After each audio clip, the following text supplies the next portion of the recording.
There is a doctor whose name appears in two files. Two American medical files, the most infamous of the 20th century.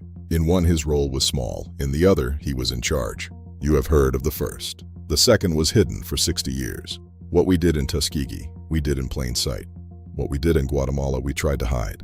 The Guatemala Files, 1946 to 1948. This is American Guinea Pigs. Episode 2, The Guatemala Files.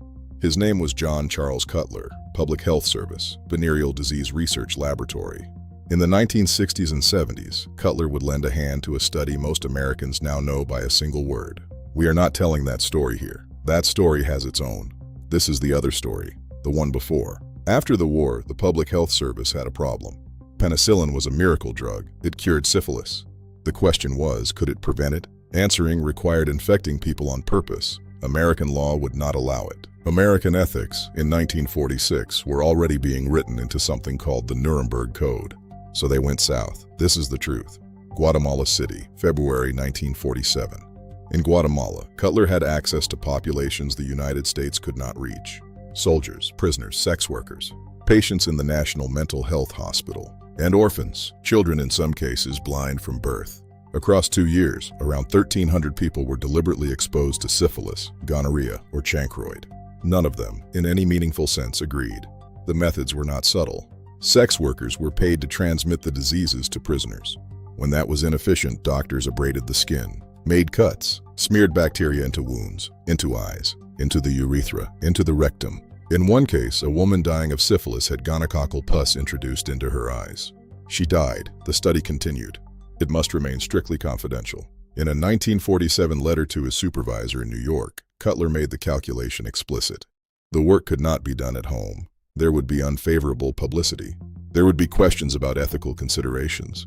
So they did it where the publicity could not reach, where the consent forms did not need to exist, where a country's revolution made government cooperation cheap and a country's poverty made bodies cheaper still. It is not that they did not know it was wrong. They knew. They just did it somewhere else. The supervisor in New York, John Mahoney, won the Lasker Award the same year for curing syphilis. He never mentioned Guatemala in his acceptance speech. The study ended in 1948. The records were boxed. The boxes were donated decades later to the University of Pittsburgh. They sat there. For 60 years, no one read them carefully. In 2010, a historian named Susan Reverby did. What she found triggered a presidential apology and a federal commission. A single sentence in the commission's final report, ethically impossible. No one was charged. Cutler died in 2003, honored. The men, women, and children of Guatemala received no compensation from the United States government. Their names, where the records preserve them, are now public. There is a phrase historians use for what happened in Guatemala. They call it Tuskegee's secret cousin. Tuskegee was a study in observation. Guatemala was a study in infection. In one, the United States watched men suffer. In the other, the United States made them sick.